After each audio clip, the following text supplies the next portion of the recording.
In this video, I will be showing a brief overview of how I created this alien character using tools like Blender, Unreal Engine, Faceware Studio, Glassbox Live Client, Mesh to MetaHuman, Meshmorpher, and also Substance Painter.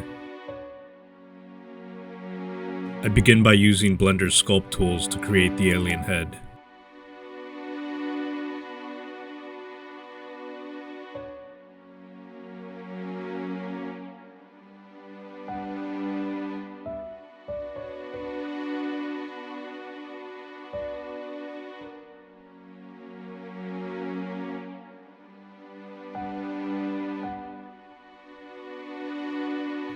You don't need to go overboard with too much detail, as this is just a base sculpt to be used in the next step.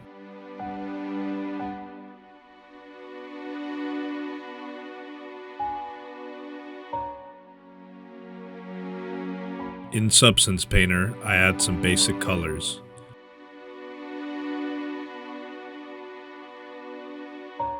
Even though our final alien character will have black scleras for eyes, I still add in an iris and a pupil, so that in Mesh to MetaHuman the trackers will pick up the face a bit better.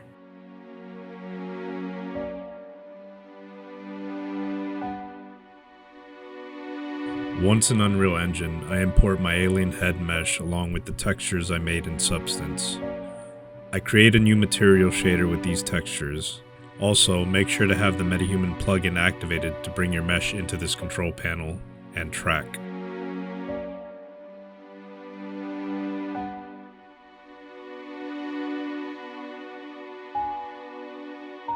With my new custom MetaHuman in Creator, I test for any intersections or artifacting in the face by using the ROM animation.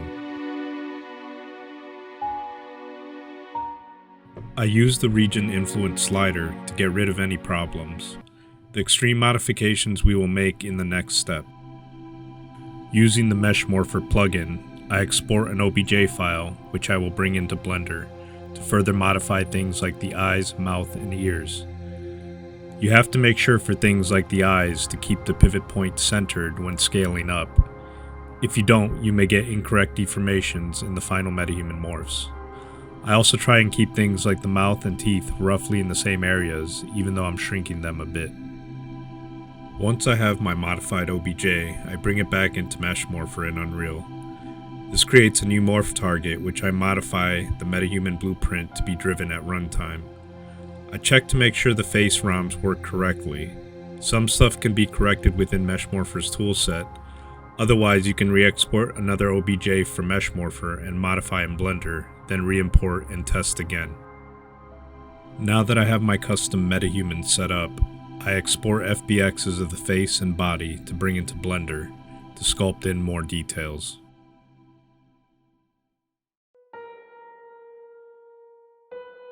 I make sure to export the MetaHuman base color and normal map for both the body and the head.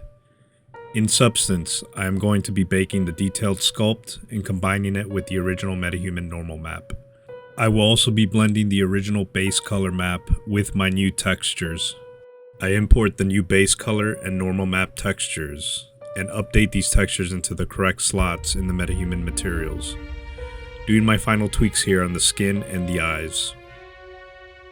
With a simple lighting setup, I am now ready to test the face and body. Here I will be using this great ROM test provided to me by Feeding Wolves, which was created using Faceware Studio and Glassbox Live Link Client. These tools provide a great workflow for face mocap and allow you to tweak and modify your face capture performance in real time. I have used Faceware and Glassbox in my projects with little to no cleanup required. Definitely an invaluable asset to have in your toolset if you do facial motion capture.